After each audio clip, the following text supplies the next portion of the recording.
Good morning. Welcome to Let's Bet It here on Pickswise and Pickswise.com. I'm Mark Zinno. He's Jared Smith. Happy Super Bowl week to everybody out there. Want to remind you guys that Pickswise and Let's Bet It is brought to you by our friends at Superbook Sports. Make sure you guys download that Pickswise app. It's available on the Apple Store and Google Play as well. Subscribe to the Pickswise YouTube channel. Give us a thumbs up and a like to all the content there. We'll get to the Kyrie Irving trade reactions in the NBA. We'll talk some Super Bowl previews with our good buddy Tim Murray from VSiN, and former Super Bowl champion Lance Moore will join us as well. We'll look at some college hoops and plays of the day. Jared, happy Monday. 24 hours later after you and I did a show, we are now officially in Super Bowl week, and boy, it's good to finally be here. Yeah, we'll have another 5 days of fodder.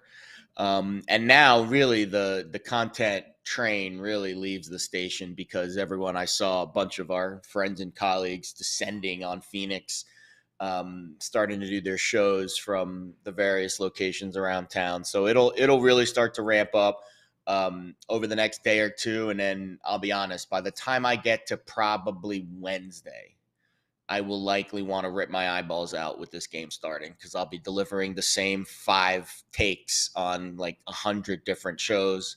And then you just want this game to start already. So we're getting close though. The hump has been hurdled, right? The hump day. We're over hump day, and now we're downhill for Super Bowl Sunday.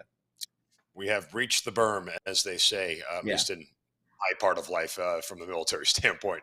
Let's get to the NBA here. Kyrie Irving traded to the Dallas Mavericks with Dorian Finney-Smith, Spencer Dinwiddie, and a 2029 first-round pick. Yes, those valuable picks that are 6 years down the road. But we have seen a sort of seismic shift in the odds for the Dallas Mavericks, going from plus 2,200 to 1,400 to win the NBA title. And the Nets have fallen from 10-1 now to 18-1, which makes a lot of sense. The Nets have a very much an uphill climb. But, now all of a sudden you have one of the most dynamic backcourts in all the NBA with Luka and Kyrie in Dallas. I think Kyrie still is very talented. Clearly his numbers say that. He's averaging 27, 5, and 5. He can play. He might be a malcontent. He might be a guy that's bad for the locker room, but you give him a basketball and put him on a court, guess what? That's still a pretty effective player. Yeah, I guess the question is how motivated and how excited he'll be if things don't start well. I think that's always the key with Kyrie. If things are going well and everything's hunky-dory, then sure. But we'll see when the Mavericks face some adversity. They faced a lot of adversity this year. 2,200 to 1,400, I mean, it's a seismic shift, but it's really only 2% in terms of win probability. So I still think the odds makers are pretty confident that the Mavericks will be on the outside of the NBA Finals picture when it's all said and done. And there's still 6 teams, I think really 3 really good teams in front of them: Boston, Memphis, and Denver. And I think Milwaukee, if they can, figure out their injury issues, is right there. And I have some really sharp people I trust that really like Philly a lot too. So I think there's 2 teams in each conference that are way more equipped to win an NBA title at this stage than the Dallas Mavericks, as much as Kyrie does make Dallas better when Kyrie is at his best. We'll see how much best Kyrie we get here. So I think really the relief is on the Nets side. I mean, they shipped him out of town so fast. You could tell they were just good riddance, dude. Get out of our hair. Get out of our situation. And I think that's the part of this that I'm more fascinated with, not from a NBA title perspective, but from a what happens next with Kevin Durant perspective, and where does this Nets franchise go? Because it wasn't long ago that they had three of the best players on the planet, and they were the favorites to win the NBA title. And now they could not be further from that point. So seismic shift, I think, in the landscape of the NBA in terms of what now is the next move for a Nets franchise that was on top just a short time ago. It's going to be interesting to see. Just for kicks and giggles, by the way, tonight the Brooklyn Nets are home against the Los Angeles Clippers. And a shorter number than I would have expected, to say the least. Only 6.5 the Clippers are laying here. I don't know who the Nets are actually playing. I mean, Seth Curry is out. You have Ben Simmons questionable. Kevin Durant clearly is still out. This feels like it's almost very trap spreadish to me. But how can you deny laying the points? And the Clippers are relatively healthy. Like they're at least not on the injury report. Kawhi and Paul George are not on the injury report. So if they're playing, it feels like a shorter number here to lay with Los Angeles. And the Clippers are one of the better road teams in the league, 17-14 ATS on the year. They've gone 6-1 on the road over the last 7 road games against the numbers. So pretty good road team, to say the least. Yeah, we talk about too, first game after a coaching firing. Sometimes the team is a little bit more focused, laser locked in. I think in this situation, absolutely first game after. I mean, we talked about this yesterday. The reports from the locker room, how Kyrie's teammates found out about the trade. I think if you could have injected them with truth serum, they probably would have been a little more candid. But they were still pretty candid. Oh yeah, we didn't know. We found out from social media. To me, that paints a picture of like, whoa, like I can't believe this just happened. We were completely sideswiped by this. And I think that galvanizes a team together. And sure, personnel matters. Who's on the floor matters. Who's playing, who actually is still left on the team matters. But I wouldn't be shocked if we saw a spirited effort tonight from the Nets. First game after this trade. We'll see. Again, I think there's always the both sides of that coin where they can come out super flat and get rolled, or there's a little bit more of a shot in the arm and, as you said, a little spirited sort of run for this team. Usually I take the first game off and then do the exact opposite of whatever happens in the second game. Oh, yeah. So if they play their tails off tonight, I'll fade in the next time. And then vice versa, do it the other way around. If they get rolled, then they'll come back next game and play pretty well. So we'll see how the rest of the NBA reacts. All right, let's turn to the NFL and begin our Super Bowl preview here on this Monday edition of Let's Bet It. Do we have our good buddy Tim Murray ready to join us here from VSiN? I don't know if I'm getting a thumbs up from our producers. Oh, it's Lance first. Okay, there we go. So we are going to get to Lance Moore, former member of the New Orleans Saints in their upset Super Bowl win over Peyton Manning and the Indianapolis Colts. So one of the more interesting Super Bowls ever. And one of the few Super Bowls over the last, what are we talking about, 12 plus years here, Jared, where the Saints were a team that was actually trailing at halftime that came back to win the game. The Saints and the Patriots and the Falcons Super Bowl, where the Patriots are trailing at halftime, are the only times in the last, what are we talking about now, 12, 13 years, where the team that was trailing at halftime came back and won. So it doesn't happen often. No. And I did write up my final column of the season last night, best bets column for the Super Bowl. I already gave you guys most of the plays. Nothing should surprise you in there, but I did give a little bit of a background in terms of the Super Bowl and some of the things that I might expect, some of the trends that might hold water in this particular game. I'm really excited about this game. Honestly, I feel very strongly that it's going to be a good game. I think both teams will be very prepared. I think both coaches are two of the better coaches in terms of getting their teams ready to play. We talked about it yesterday too. I do think Andy Reid is a better pregame coach and Nick Sirianni is a better in-game coach. But I also think that gives you an opportunity for the Chiefs to start out fast, and it gives you a game script. And then it allows for an in-game opportunity perhaps on the Eagles as an underdog at some point. Like that, to me, that's the game script that I'm trying to hypothesize is Kansas City starts fast, maybe Jalen Hurts. I mean, Super Bowls in general have started relatively slow. That most of them have gone under in the first quarter. The last 3 have actually landed on 10. The average over the last 15 years has been about 8.5 points in the first quarter. Things start slow, and that would favor Kansas City, I think. And then, Philly, maybe you get a better number on Philly throughout the game. So I think the coaching matchup here is one of my favorite things, and I'm curious to get Trey or Lance's thoughts on that whenever we get him on here. He is here and waiting and ready to go. Lance Beautiful. Moore, former Super Bowl champion, member of the New Orleans Saints, back when they upset the Indianapolis Colts, joins us here on Let's Bet It this morning. Welcome, Lance. Great to be with you as always. Happy Super Bowl week.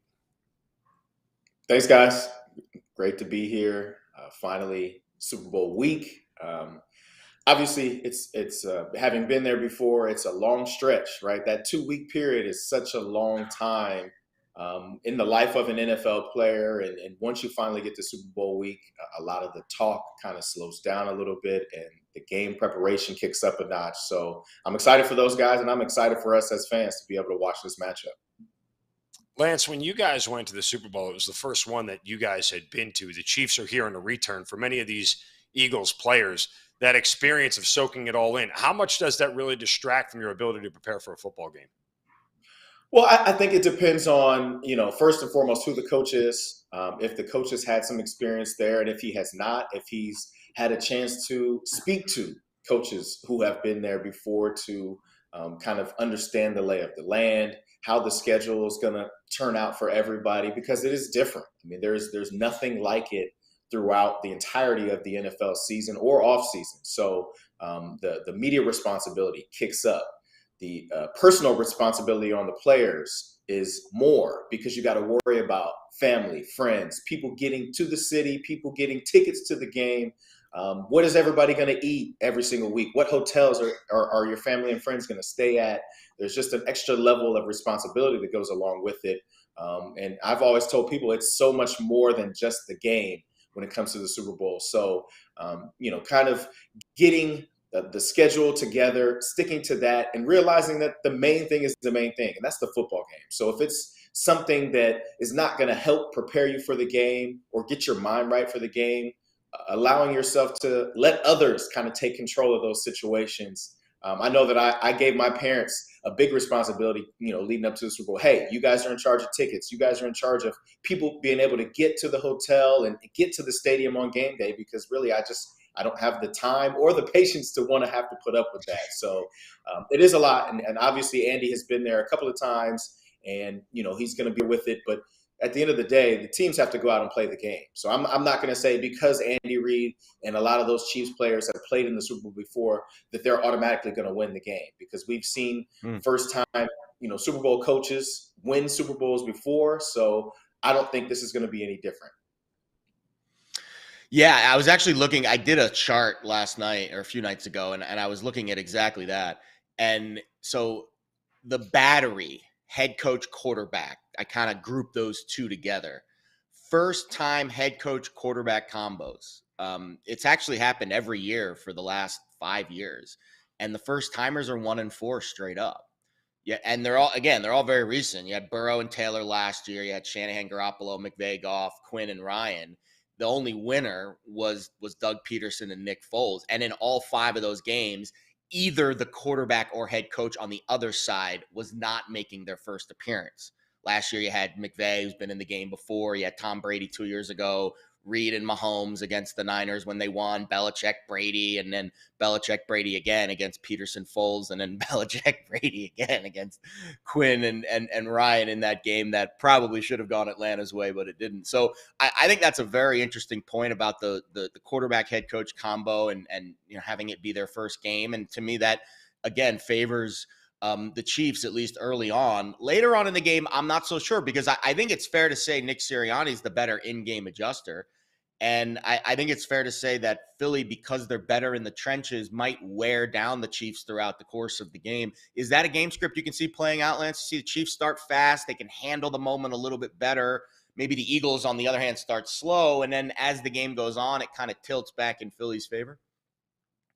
Potentially. I mean, you are a person who does the research on the numbers and the analytics. I'm more of a person that looks at what I see on the field. And to me, Philadelphia, in my honest opinion, has been the best team the entire season. They have, I would say, they have less weaknesses. They are solid up front on both sides of the ball. They've got the best offensive line in football, and they've probably got the MVP of the league playing quarterback for them. Their defensive front, obviously, one of the best that we've seen in a number of years. Everybody talked about how great San Francisco was and Nick Bosa, but Philadelphia had 22 more sacks than San Francisco this season as a team.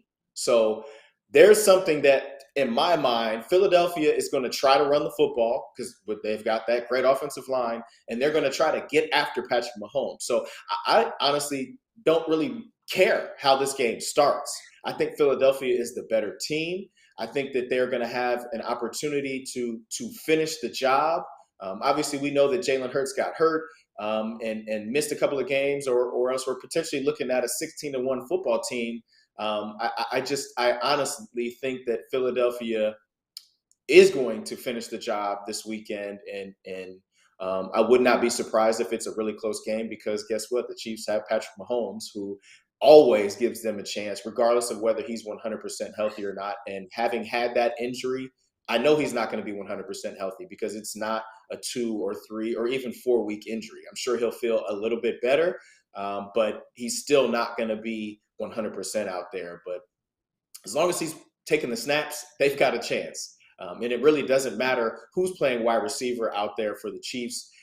Travis Kelce obviously is as good as probably any wide receiver in the National Football League. So they've got a guy that is a matchup nightmare, obviously that can make plays throughout the entirety of the game. Lance, one more from me here as a wide receiver. You look across the board here at a bunch of different wide receivers and pass catchers who could win Super Bowl MVP. If you had to pick one from either side, who would you lean on and why? Well, I mean, Travis Kelce for sure with the Chiefs.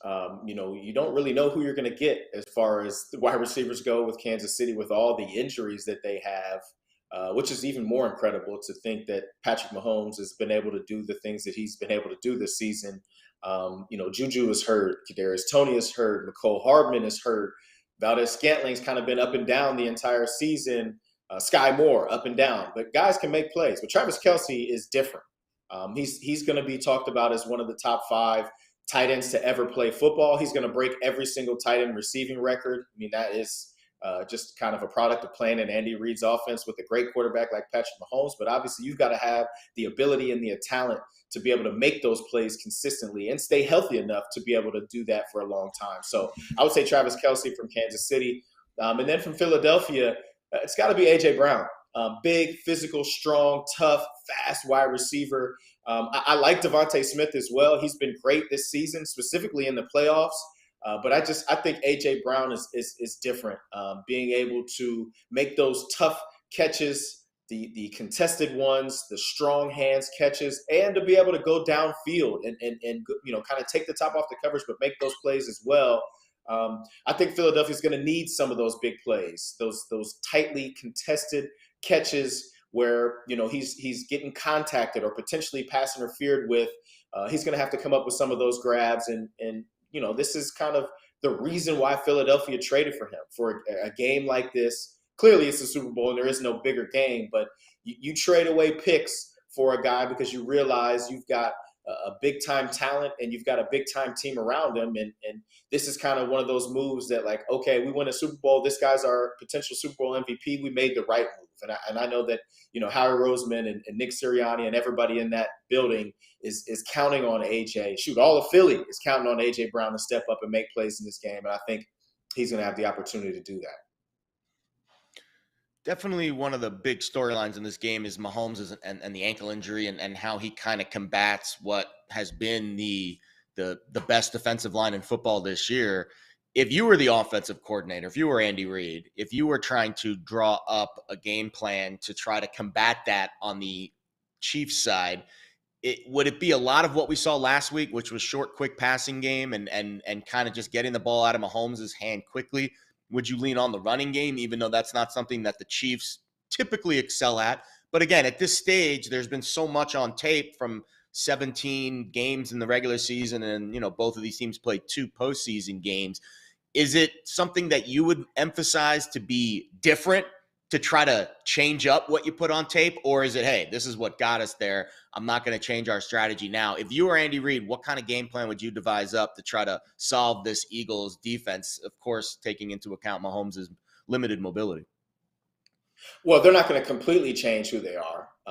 Being who they are got them to the Super Bowl. I do agree with you, though, that the short, quick passing game, which can always be an extension of the running game, is something that they're going to emphasize in this game.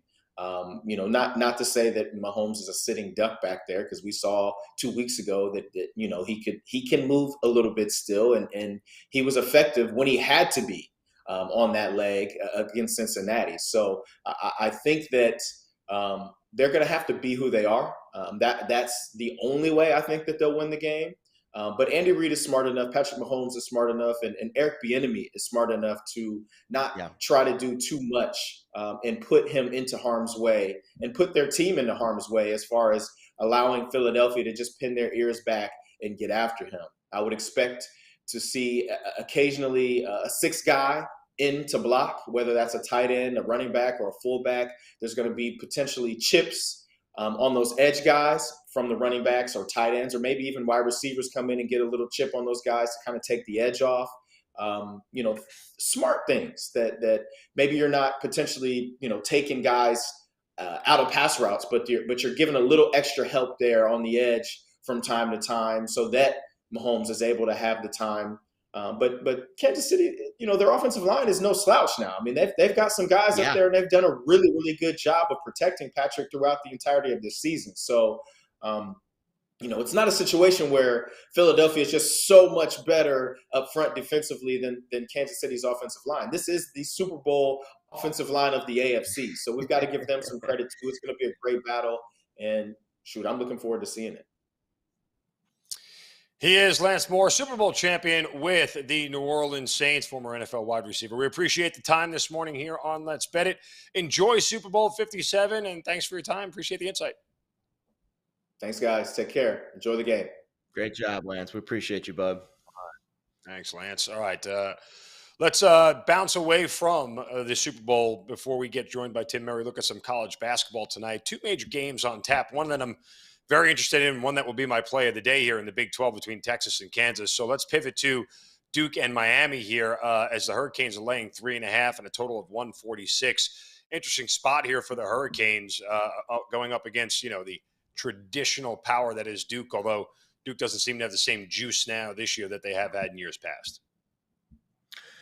Well, they've won 3 in a row, including a nice win over their big rival the other night in UNC. And this line's been bought up pretty significantly towards Miami, which, say what you want about where the Dukies are. This line's been moving towards Miami pretty steadily. Open 2, got all the way up to 4 overnight, and then got bought back down to about 3.5, which is where it's sitting now.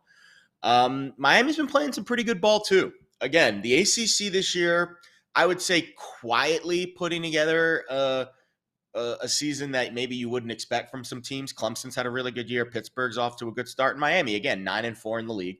And they're playing okay basketball under Jim Larinaga. Their offense really is what drives the boat. 11th in offensive efficiency. Duke is kind of a balanced team, top 45 in both. They don't have that one star. Like, we're used to a Duke player being a star. We don't have that this year. They've got kind of a bunch of role players and some guards, guys that you probably are not going to see drafted. So this is definitely not your typical Duke, top team. And of course, it's the first year for John Shire. I haven't handicapped the ACC a whole lot this year, so I don't have a strong opinion. But I would lean on the initial line move, which was clearly towards Miami at home. The other game in the Big 12, best conference in America, Texas and Kansas here. Kansas laying 4 tonight at Fog Allen Fieldhouse. Since this is my play of the day, Jared, I'll defer to you on your thoughts on the game. Yeah, not much for me here either. I didn't love the college hoops card tonight. There's really only 5 normal games, and then there's like 7 or 8 extra games, which, barring some kind of tip from somebody, I rarely dabble in those. I didn't see any movement here either on the side. It opened 4. It's been pretty much hovering there overnight, which is pretty rare in a big time game like this. We haven't seen somebody step in and move this line even a half a point in either direction. Total's gone up about a half a point or a point or so, but it's also got bought down once it hit 148. So it kind of has been hovering between 147 and 148. Again, unlike the ACC, the Big 12 has a lot of stars and a lot of higher powers in it. And this is a Kansas team that's coming off a pretty embarrassing loss the other day at Iowa State. And I think what I'm learning in this conference, and this isn't exactly rocket science, people, this is pretty standard. When you have these teams that are so good, there's not a lot separating the number 1 team in the Big 12 from, let's say, the number 7 team in the Big 12. I mean, again, the margin for error in this conference, the first place team is 8-2, and then everyone else is over 500 until you get to the 7th place team. 1 through 7 in this conference are all 500 or better in the league. I mean, and to be 500 or better in this league is a pretty big feat. So I would say home team is always the first lean. And then unless you have a really good reason to take the road team, that's where I would look to the other side. But I think you add a point or a point and a half to each home team in this conference because of just how tough it is and because of how difficult it is to go on the road in this conference and win. So just based off that, I would probably lean Kansas off their big loss. But this is a really tough conference to predict on a night-to-night basis. It is. More on college basketball coming up before the end of the show. Let's get back to the NFL and go out to Jared's neck of the woods there in Las Vegas. Host of one of the shows on VSiN, formerly The Nightcap. Is it still titled The Nightcap? I know he's not on the night anymore, but Tim Murray, good buddy, joins us here on Let's Bet It. Tim, prime time, that's what it is, right? We get you got upgraded. You and Sean King got upgraded. How you doing, brother? Great to see you. I'm good, guys. Always a pleasure to jump on. Apparently, there's a football game on Sunday. You know what's weird is over the weekend. As we're diving into college basketball and watching flag football take place here in Las Vegas, I'm like, oh yeah, the biggest football game of the entire year is a week away. So I don't know. This weekend, I kind of took a little bit of like a nap on football, and then I'm like, oh, that's right. Yes, yeah. The Super Bowl is here. So. Fired up to break this thing down. Wake up! Time to hit the alarm there, Timbo. There you go. Exactly. Well done. I do not care. All right. Simply put, Tim, side total. Where are you on this at the outset before we get into the heavy prop market? Yeah, no, it's a great question, Mark. And I've been trying to see what's this market going to do. Are we going to see any more movements? Is this kind of where it's going to be settled? Maybe we see a little bit of pushback towards the Eagles. It's possible with the heavy influence of that public money. It's interesting. We always talk about it. No matter where you turn for your gambling information is, those splits, where's the money coming in? And we've seen plenty of it already. And we're going to see even more, obviously, come in as the week goes on, as people, start firing on this Super Bowl. It is, of course, the most bet game of the entire year. 2 high-profile teams. So you're going to see that more and more come in. On Friday night on my show, we had Chris Andrews, who's a sportsbook director here in Las Vegas at the South Point. And interesting kind of anecdote from him, guys, which was, and now, once again, I always preface this. It's one book. Doesn't mean it's every book. But, it's a decent gauge. So he said that the public, as of right now, was laying it with the Eagles. He said it was about a 2.5 to 1 ticket count on the Eagles. However, they were taking the money line on the Chiefs, which was about a 3 to 2 ticket count on the Chiefs. So it's kind of in that situation, guys, where it's, if you like the dog, you're going to take the short money line price at plus 105. If you like the favorite, you're going to lay the short number there. So, long-winded answer to your questions, haven't laid it yet or taken it, but I am leaning towards the Chiefs in this spot. And this is an Eagles team that preseason, I loved them. Did I think they'd make the Super Bowl? No, but I thought they had the talent to win the division, which of course they did. They even exceeded my expectations. But at the end of the day, the slight lean for me with the Chiefs is it's Patrick Mahomes. And Jalen Hurts is emerging as a superstar, and there's no denying it. But I do think I want to see him fully healthy. I didn't think he was fully healthy against San Francisco. And I know that Patrick Mahomes wasn't fully healthy. His ankle's still banged up, and they've got some questions at the wide receiver position. So, the reason, Mark, why I haven't officially gone out and put money across the table or, done what normal people do and just go on your app, why I haven't done that just yet is I just want to see the injuries. Is MVS going to be healthy? Is L'Jarius Sneed going to play in the secondary? So there's still some questions regarding Kansas City, but I think ultimately come Sunday, I will be on the Chiefs. See, the reason you haven't done it I yet, think Jared, he's a millennial. He doesn't like the feel of a newspaper in his hand. He doesn't want the ink. Guys like me, we want a ticket in our hand. You see, I want to hold it. I want everybody to see it. I got it right here. Oh, now he's got to prove me wrong. See, I made him get up, Jared. I'm sorry. And not a Super Bowl prop, but he wants a prop for it. He wants there a prop we go. For the show. Okay. All right. Okay. All right. Want to make sure. I'll be honest. So I'll give you. I'm weird like this, and I have a lot of weird tendencies. If I make a futures bet and it's horrible, which I'm seeing here, yeah, that's a old bad one. But if I'm making a futures bet, I want it to be in a ticket, so it's out of my face if it's horrible. So like when I open up my apps and I bet on a daily basis, and I see that I bet let's see here. I bet $100 on a 27 wait, so to you 1 mean that? Wait, hold on, time out. So wait, you mean that Jackson Smith and Jigma Heisman ticket that we went in on together on my Superbook app? Yeah, that was staring me in the face for about 15 weeks of college football season when it was a completely dead stick. That's what you're talking about there, huh? I don't have to be reminded on a daily basis that I bet Damian Pierce. Yeah, it was on my app. You didn't have to be reminded about it at all. Hey, Tim, don't feel bad. I did the same thing to Jared with my James Robinson comeback player of the year. That's right. I had that stupid James. I think it's still that James Robinson ticket is still on my stupid account. I'm staring at it right now. Yep. Here we go. I'll show it to you guys so you guys can see it. Actually, I don't want to show it to you because there's other bets in there that I don't want you to see. But it is on my account. It is still on my account. Is Romeo Doubs going to win Offensive Rookie of the Year? Because I have an 18-1 on him. Romeo Doubs winning Offensive Rookie of the Year? No, it's not. Okay, we digress. Jared, go ahead.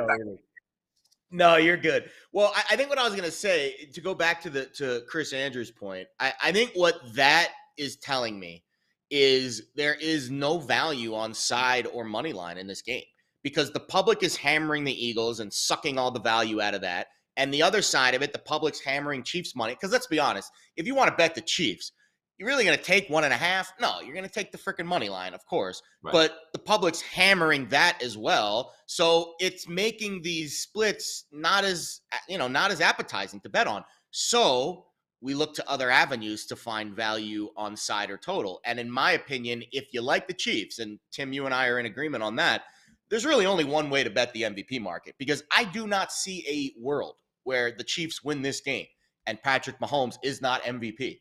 Again, 2 years ago when it was the Bucs defense that beat the Chiefs, it was not Tom Brady. It was not their offense. It was the defense that absolutely stonewalled the Chiefs offense in that game. Devin White had like 15 tackles. He had a fumble. He had an interception. I had 150 to 1 ticket on him. He had the final play of the game, the interception in the end zone. I was like, he's going to win the MVP. And what happened?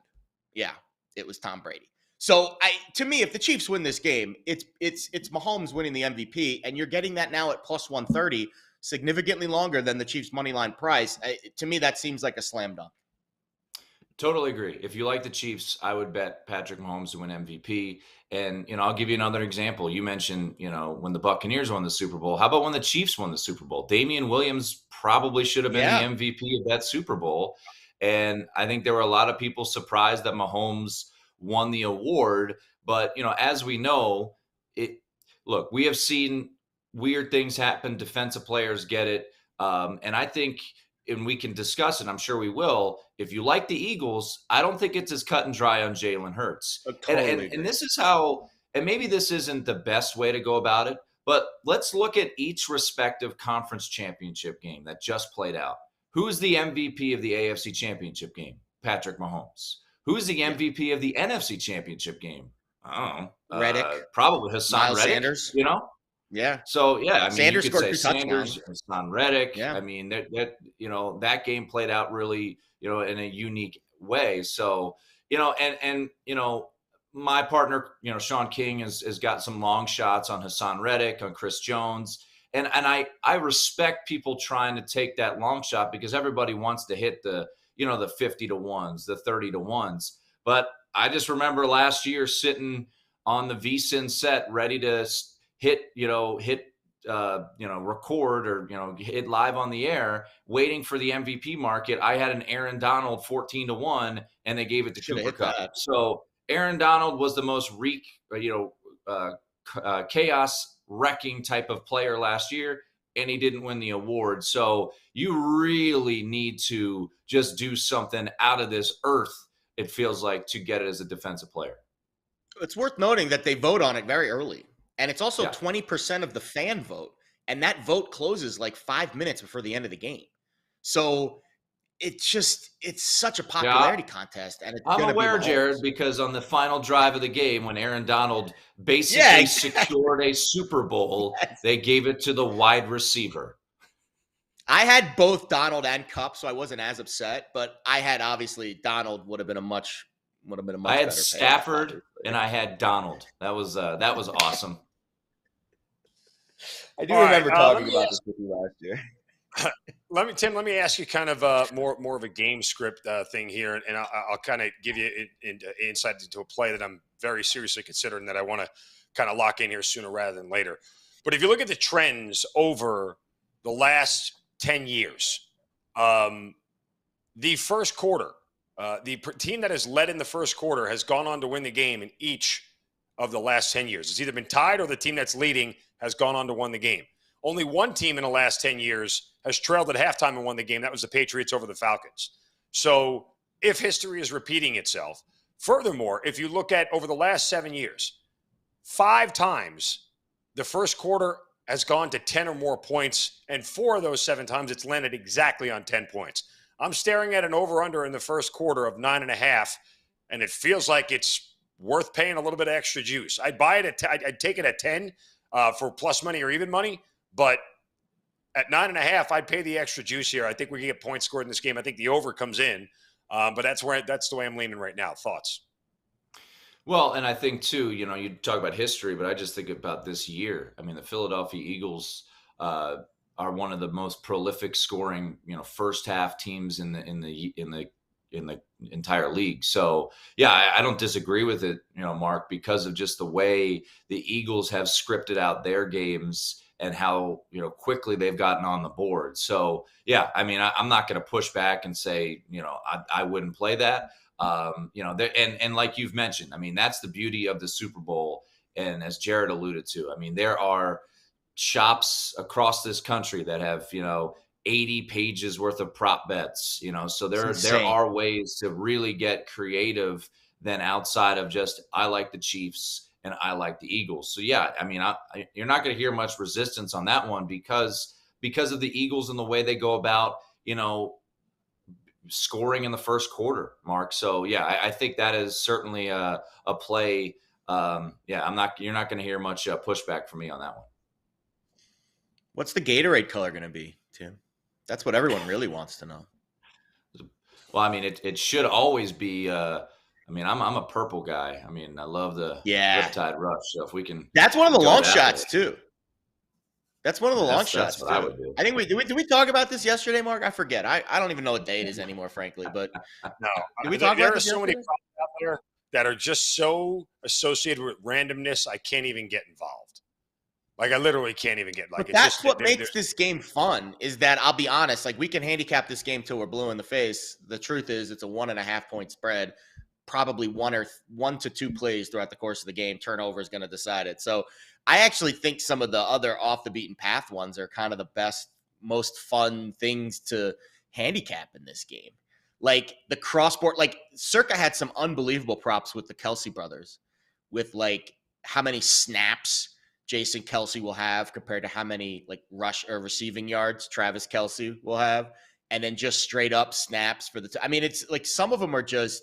It's unbelievable how creative a lot of these shops have gotten. In the best bets column I posted last night, Casey Degnan, who works over at the Westgate, he was in charge of handling their props this year. They did their big release the other night. It's like it's unbelievable. It's unreal. Like, have you really dived into it yet, Tim, and really looked at any of like the crazy offerings? What's your process like for Super Bowl props? Yeah, it's I haven't fully gotten into it, but it's it starts today, to kind of go through it. One of the ones that I actually played, and this is I know to be the cliche, gambling guy. Oh, you got to shop around, but it's true. I looked at five different books yesterday. It's so true. It's great advice. But I looked at 5 different books yesterday, guys, for Patrick Mahomes rushing yards, and there's a 3-yard difference on a prop that's from 17 to 20 yards. So it's 10% of the prop. Circa, I think it was 20.5. A local shop here in Vegas was down at 17.5. DraftKings, I think, was 19.5. So make sure and I think the biggest thing too is when you're I think to Black Friday, right? And everyone's like, I got to wake up at 3 a.m. and I got to go drive an hour. Well, why? Because this thing is $1 cheaper in this town. And then when it comes to gambling, it's like, 3 yards. What's the difference? Like, no, it's very important. Make sure you get the best possible number. So all that being said, I did play Mahomes over rushing yards, 17.5. Nice. At a shop here in Las Vegas. It has been one. And you mentioned the Westgate when they opened on Thursday night. I think they opened at 10.5, and that thing went up immediately. Yeah. So, look, is it me banking on the health of Patrick Mahomes? Of course. But I also think we've seen Patrick Mahomes in some really important games, close games, which obviously the line is telling you is going to be the case. He'll get out and go. And look back to the early part of the year, guys. A 3-point loss to the Colts, 26 yards rushing. They go to Tampa, they win. He had 34 yards rushing. 1-point win against the Raiders, 28 yards rushing. Loss against the Bills, 21 yards rushing. Overtime against Tennessee, 63 yards rushing. In these close games, more often than not, the Houston overtime win in December, he had 33 yards rushing. So nice. More often than not in close games, Mahomes is going to utilize his legs. And we saw with Joe Burrow last week, or 2 weeks ago, I should say, in the AFC Championship. He went over his rushing prop. Jalen Hurts is a different discussion. I don't know what I'm going to do because obviously he utilizes his legs as a part of their offense. But, yeah, I think Mahomes over rushing, that's the one that I have locked in already because that's one of those props, guys, that I think will continue to go up once you keep hearing reports this week about his health is just fine. And, I would imagine we're going to close that thing in the, upper teens, low 20s. So, if you can lock it in the mid-teens or so, I think that's the way to go. So, yeah, Mahomes over rushing is the one that I was really searching for pretty quickly. And as for the rest of the props, it's just going to be a process of going through them and, seeing what makes the most sense because there's just so many. I mean, it's almost an impossible task to go about, taking in all of those prop bets. He is Tim Murray, host of Primetime on VSiN. We appreciate the time as always, brother. Great to talk to you. Enjoy Super Bowl 57. All right, boys. Talk to you soon. Always a pleasure. All right. Great stuff, Tim. Want to remind you guys, Let's Bet It, presented by Superbook Sports. Pile up the wins, pile up the money with Superbook. Right now, the best betting app from Las Vegas is giving you free money every week you make a bet. Just place a $50 bet each week with Superbook, and they'll give you a $5 bonus up to $50 for betting each week afterwards. So if you're in Arizona, Colorado, Iowa, Nevada, New Jersey, or Tennessee, download the Superbook Sports app or visit superbook.com to get your streak started today. It is now time for the moment of truth. It is our plays of the day as we wrap things up here on this Monday. Jared, I will tee it up to you, my friend. Thank you. And I'll echo one thing with Tim really quick. I don't have a lot for play of the day, so I'll be quick there. But I utilize most people, unless you're like a professional gambler, most of our audience is not, a top-down handicapping strategy. And when it comes to the props, what a top-down handicapping strategy is you basically identify one or two sports books that are kind of like the sharp books that are kind of market setters, and you base your opinion off of that. When it comes to the props, that's like, to me, the best strategy. Westgate being one, Circa being another. There's a couple of shops they get a lot of sharp action.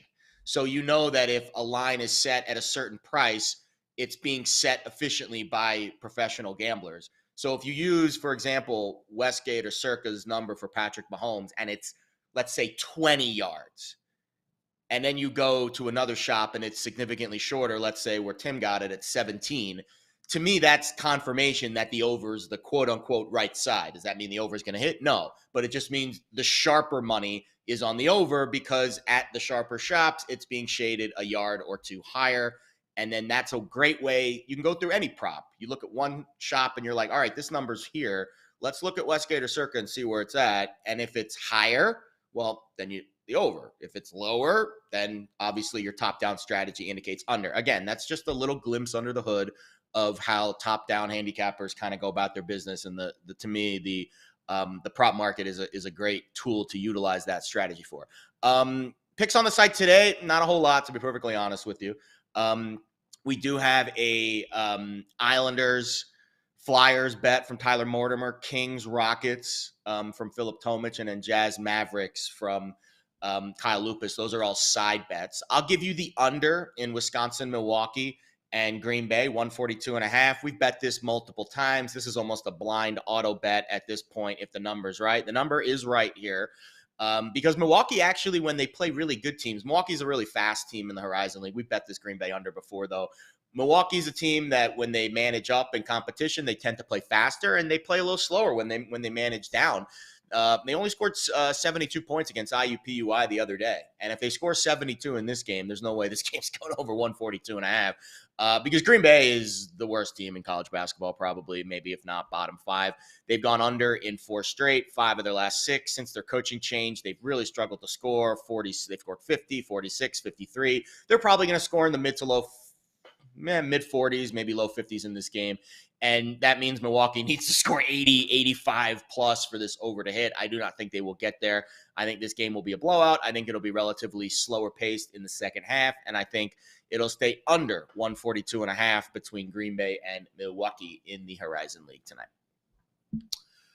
My play of the day will go to the Big 12 as Texas heads to Fog Island Fieldhouse to face the Kansas Jayhawks. I'm going to back Kansas here and lay the 4 points at home in a rebound spot after the Jayhawks were stifled in Ames, Iowa over the weekend as they lose to Iowa State. You know, when you look at that game, it really was more of a tale of two halves because Kansas was able to play very well in the second half, all things considered, against an Iowa State team that's tough on the defensive end. They just got shut down in the first half of that game. Bounce back spot here for Kansas, who, in my opinion, is the better team and one of the 2 or 3 top teams in the nation across the board. This is a Kansas team that averages over 75 points a game, and they're great on the defensive end. They have a rebounding advantage on the glass over Texas here. Texas is coming off 2 big wins back-to-back from Baylor and then in Manhattan, Kansas in a tough matchup there in a 3-point win. But when you get to this second consecutive road game here, making this sort of Kansas trek for the Longhorns, the Jayhawks will get them at home. I'll lay the 4 tonight and back Kansas to bounce back after their loss to Iowa State. So that is our plays of the day. That'll do it for us here on Let's Bet It. Make sure you guys download that Pickswise app. It's available on the Apple Store and Google Play as well. Subscribe to the Pickswise YouTube channel. Give a thumbs up and a like to the content there. For Jared Smith, I'm Mark Zinno. You guys have a wonderful Wednesday. Enjoy Super Bowl week. Back for more here tomorrow on Let's Bet It. Have a great day. Go get it. Go bet it. We'll see you tomorrow.